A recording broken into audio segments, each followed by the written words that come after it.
Welcome to Envision Entertainment. This is episode 3. I am called Kryptonite. This is Mr. Grimm, and today we have our third and one and only, Harles. And today's episode, we are here with the one and only, the real MAN. Man, how are you doing today? I'm not doing too bad. How are you today? I'm doing great. Thank you for Mike? coming on.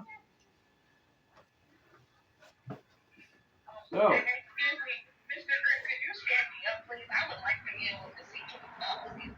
What do you want to see? Every change? I'm gonna put you on camera then. Okay. Okay. Listen, I want to be a part of the conversation. I don't want to look at the meeting. right. But like, I'd like to Some be of us will have looking to at cut Mark out because for a moment here I like to because live you're in doing the a technical difficulty here. All right. So, What's your name, bro? Thanks. Where did you get it? I'll get to that. He's gonna advertise it. you're gonna advertise everything out. So, so here today we have the brilliant man here. He's gonna tell you his backstory on real life, on what made him who he is today, and the standpoint on how he became who he is today. I'm telling you his backstory. So, MAN, if you want to explain to the people on your backstory on why and how to your formation. So I'm here basically to tell my recovery story. I was a drug addict for basically 25 years. From the time I was 10, I had started taking opiates. At that point in my life, I was being bullied every day in school. Every day I'd get off the bus, I'd have to fight through 2 or 3 bullies in the neighborhood just to get home. And I knew my mother had taken pills for her physical back pain. And at 10 years old, I didn't know any better. I started taking them from her and eating them for my emotional pain. And that led down a very, very, very dark path. And my emotional pain wasn't just from being bullied as a kid. At 6 years old, I had lost my dad. Within a year later, I lost my grandmother and then 2 uncles. My uncles and my dad was to cancer, and my grandmother was old age, and all I had really known from that age was pain.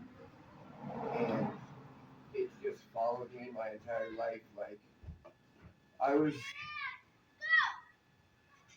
the black sheep of my dad's side of my family from birth. My dad had cheated on his wife with my mother, and I never really got to have a relationship with him. So that had always been the main source of the pain that drove my addiction for so many years. From 10 years old, the opiates were the first thing that I had ever done. People say that marijuana is a gateway drug. No, that was not my gateway drug. But from 10 years old, it progressed on to more than just Tylenol, codeine. It went on to Vicodin, Percocet, Roxicet, and all throughout high school, that was my drug of choice. I mean, everybody knew me as an opiate addict back then. And after high school, I had gotten into a lot worse drugs. I had started doing fentanyl patches and ended up for 10 years, close to 10 years, being one of the biggest drug dealers in my hometown of Warren County, and had a lot of close calls with the law. Thankfully, I never had gotten any real harsh charges for anything. I had never gotten caught for being a drug dealer, but I know that the Warren County Drug Task Force was definitely straight up my ass. And from there, it went on to bath salts. And that was how I had provided myself with a way to live for most of my life. And like I never really kept a job for more than 2 months at a time. And it, I was a big piece of shit within those 25 years. I will admit that wholeheartedly. And like, do I regret a lot of it? Some, but I wouldn't be who I am today if I wouldn't have gone through the experiences that I had as an addict. And like, I had let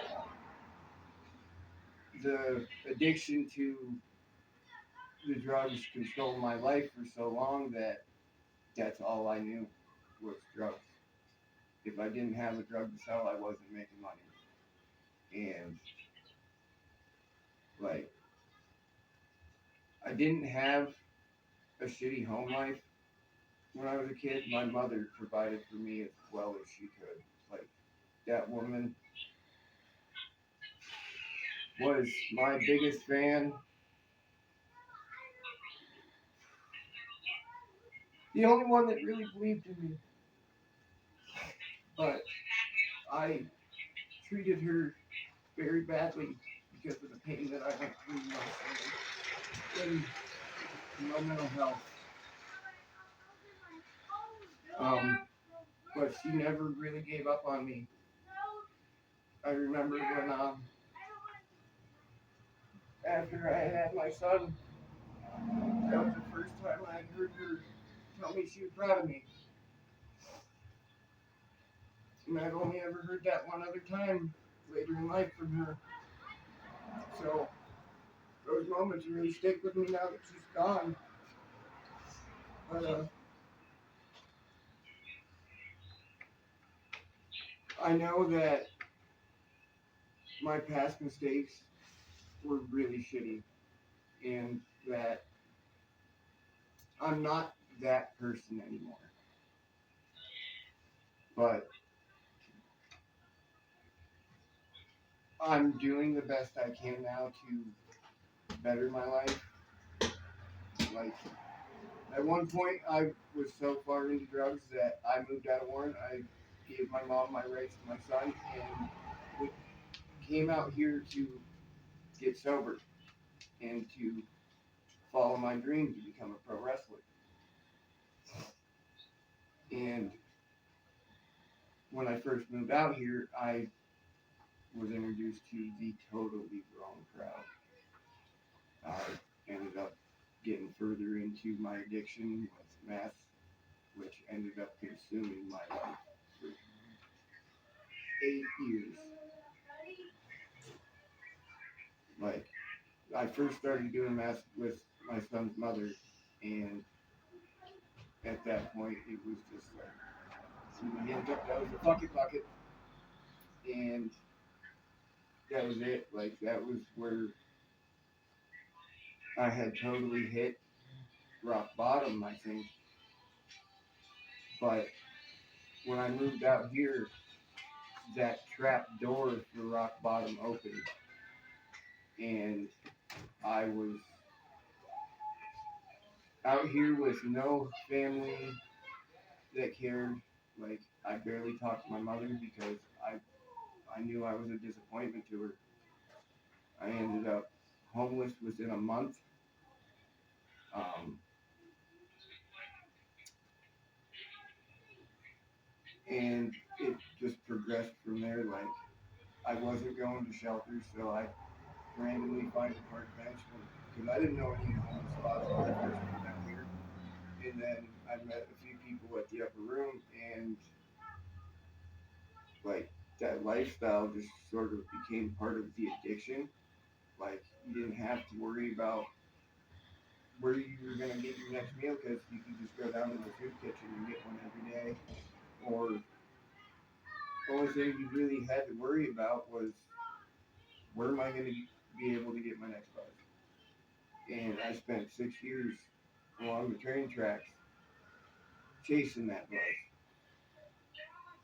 And I think when that trap door finally closed on me was when I had gotten a phone call that my mother had died. I was living in the abandoned factory along 16th and Holland, and I'd been in there for about a year. And man, that mental breakdown I had, that was at a 2 year mental breakdown because there was nothing that would help at all. Like, nothing. Like, somebody could have fucking handed me the world at that point and I'd burn it to the ground. And then at, in June of 2022, I had ran into an old friend of mine from back home, Billy Straight. And he seen where I was at. I was camping along tracks behind where Berry Plastics is now. And he seen the look of that camp. He looked at me, he said, grab the clothes, you're coming to my house. And that wasn't the end of my addiction. Like, for the next 6 months, Billy made sure that I was fed, had a roof over my head, and if I needed anything, he'd help me out.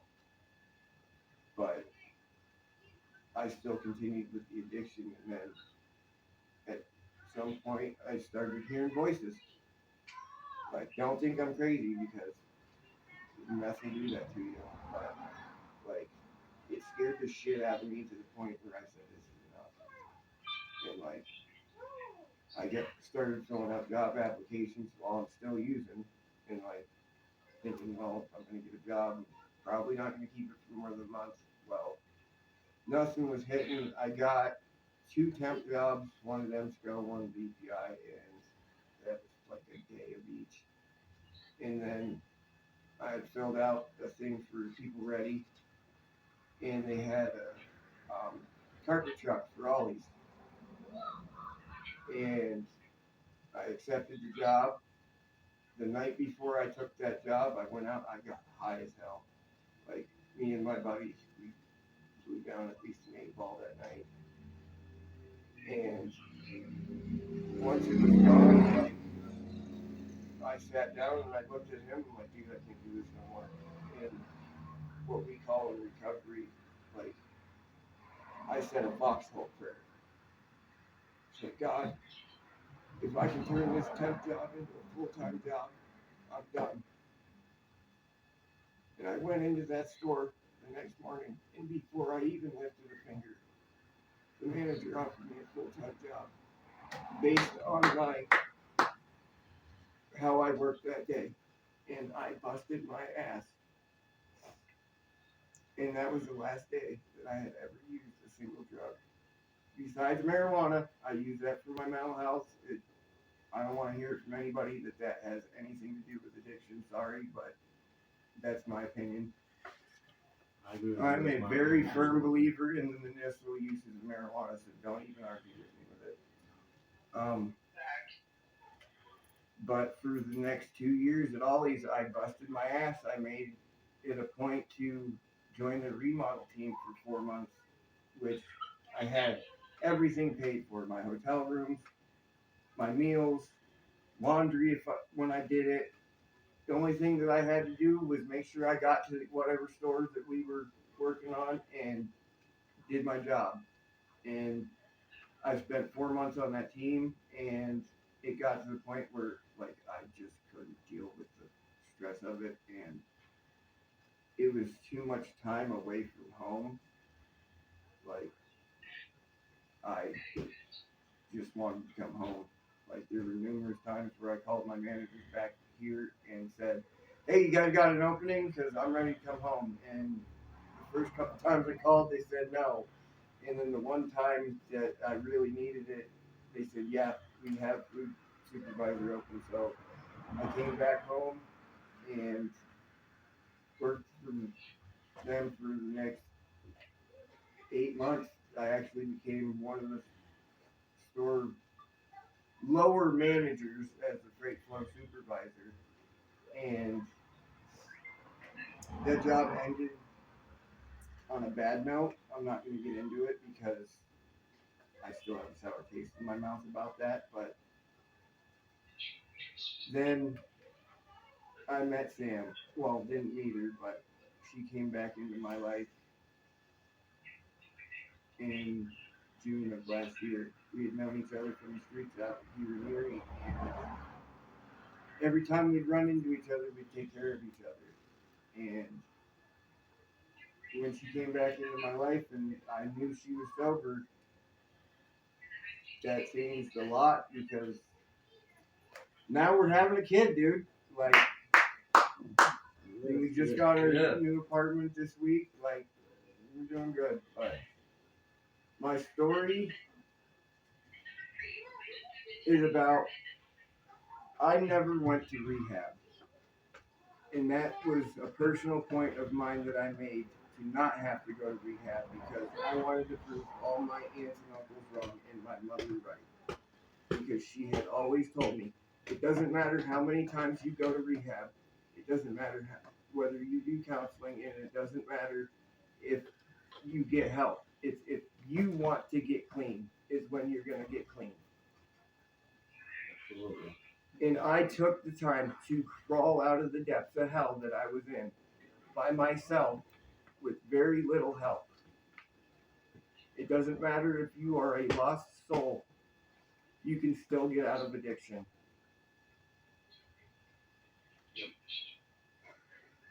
I can't tell you guys how many times I sat along those train tracks waiting for the next train to come so that I could end it all. But I didn't. And that's why this symbol means so much to me. You will never see me without this symbol on me. Recovery is possible. And you don't have to go to rehab for it. You just have to want it. Want better for your life. Because here I am, after 25 years of addiction, at 2 years sober, and I am following my dreams as a child of becoming a pro wrestler. Don't give up on yourself. Keep moving forward.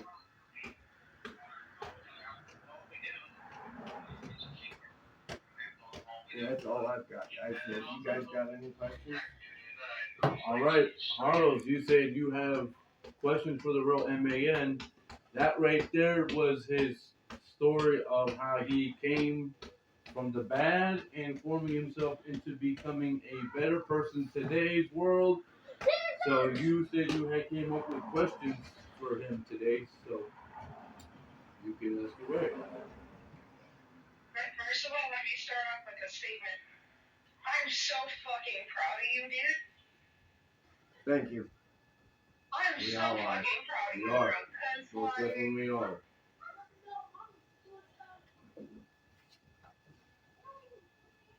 I relate on the part of losing a parent. I lost my dad in 2016. So I relate to that. I also relate to the recovery of my own personal addiction, which I actually just reached my own milestone of something I never thought I'd reach. So there's that. And I was looking at her semicolon, and at the same time, I was looking at mine. And I'm realizing the reason I wanted to be part of this interview is because I wanted to tell you that I'm proud of you. Thank you. You went through hell, bro. Yes. Mr. Grimm kind of enlightened me on a few things, like more or less just the fact that you're on the road to recovery. And I asked what the road to recovery was, and he told me it was drugs, and I was like, oh, okay. I went in on that interview because I got questions and I got some things to say, and he goes, all right, I got you. So I'm here. And I want you to know you're here for a reason. Mm-hmm. Now, maybe pro wrestling is your path. That's your destiny. It's what you're supposed to do. And I want to tell you that I admire your strength.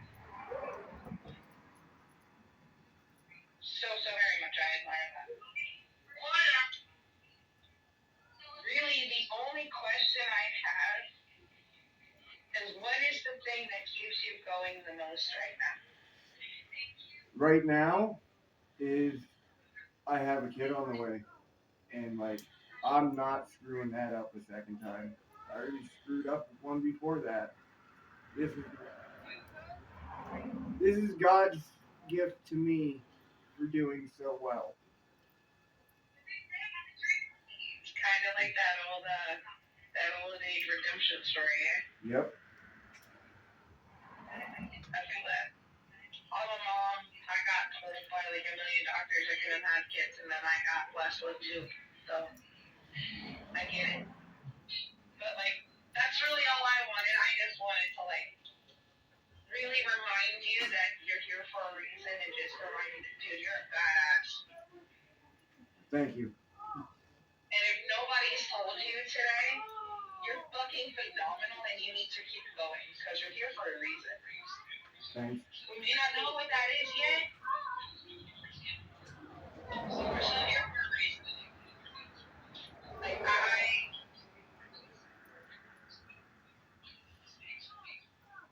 being on the road to recovery, no, my addiction is not the same as yours. But everybody's road to recovery is different. We all have our battles to fight. We all have our demons to slice and dice. But you do it.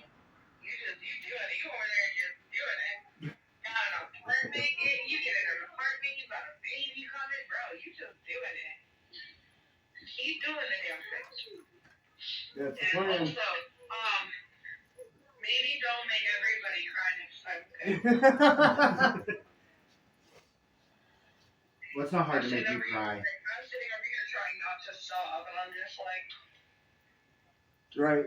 I mean, there's more to the story. It's just I hit the main points with this. Like, I didn't have a hard life as a kid, but life sure the hell hasn't been easy at all. And I get that everybody goes through their shit differently, but yeah.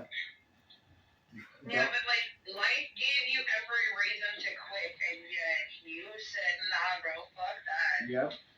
Fuck that. You gotta squeeze every demon sometimes by the throat. You gotta want it.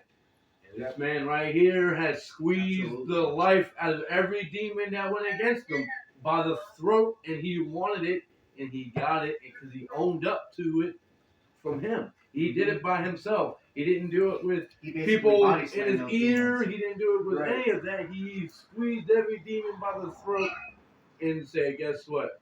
I want it. I'm going to own it. And he's been doing that since the time that I've met him. And this is why I'm so proud of my brother here. Absolutely. You know, this guy right here is a remarkable leader. I tell him that every single day.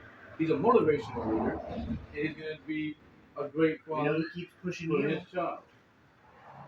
Yeah, we gotta get Yes. you, push you a little bit harder. A little bit harder. Just a little bit harder. Just a little bit. Just a little bit. Just No. kick him in the arse. Yeah.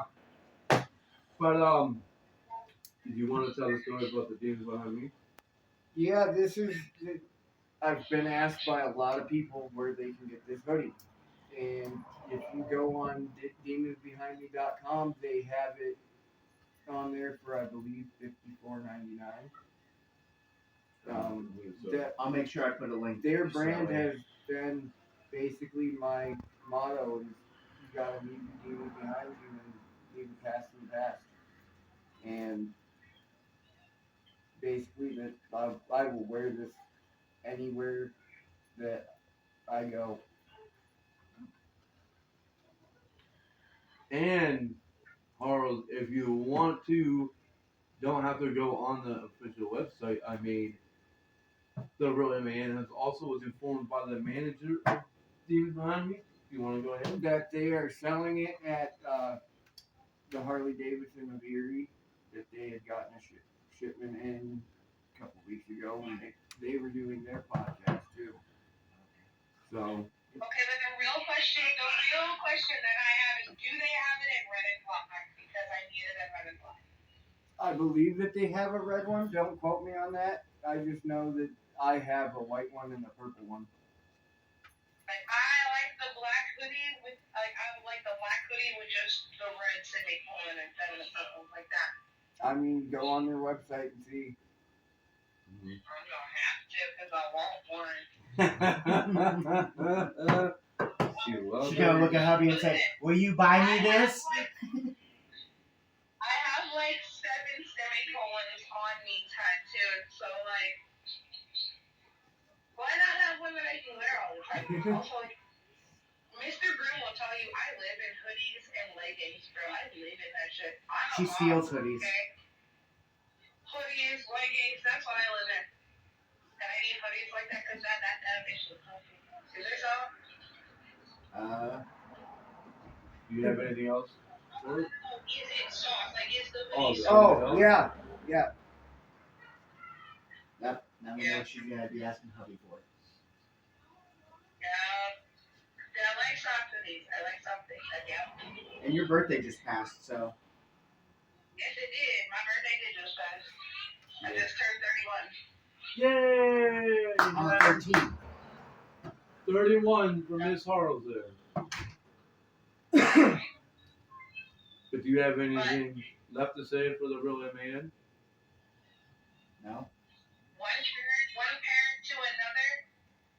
I don't know if you have a boy or a girl. When I tell you that baby is lucky to have you for a daddy. Thank you. I tell him that every day. So lucky to have you for a dad. And I'm really proud of you. Keep going. Keep fighting. And remember, you ain't alone in this fight, though, boy, bro. You got other people like you. I know. We fight together. We stand together. We fight better that way. So that's all I have. Much love and respect. I'm gonna actually hop off the phone because I'm hungry and I need to go eat something. So much love, much respect. Thank you guys for having me. Thank you, Yeah, Carlos, thank for you. being a part of this today's show. How many years are you? How many years sober are you? I got 2 years and January, February, March, 4 months. That's what we do. Very proud of you. Good I am very shit. proud of Keep myself. going, bro. Keep it up. Thanks. I'm proud of you. And I can't wait to see what the pro wrestling life brings you and brings us with you. I was stoked to see with the big shows. I'm sorry I haven't been in training. I've just been, modding. But I'm excited to see what life brings for you. Thank you. I am too. You got a bright future ahead of you, buddy. Yes, he does. Super freaking bright. And I'm like 1,000,000% sure your mom is like absolutely amazed and proud of you. Yep. I know That's she his guardian angel. is. Oh, yeah. Yep. Because I would be, if I was your mama, I'd be so proud. Oh yeah. Mhm. When I told you no, and you said fuck you. Yep. And kept moving. Kept telling you to quit. You're like, nope. Keep that same energy. Keep that same energy. When life says no, you say no. Fuck you. I'll keep going. I got shit to do. I got a life to live. Right. I'm proud of you, bro. Thank you. Keep up your head. Keep fix your crown. Keep your head up. And he's got that broken crown. Yep. It's super glued. Go be a bomb ass dad, bro. But again, thank you, Harlos, for joining today. Yes, thank you for joining. Mr. Graham, you have anything? Nah, you guys pretty much covered it all. Okay. Well, MAN, do you have anything you want to say lastly for anybody? Anybody going through mental health problems or addiction, don't give up. I wouldn't be here right now if I gave up. All right, you got that from MAN, and we are out.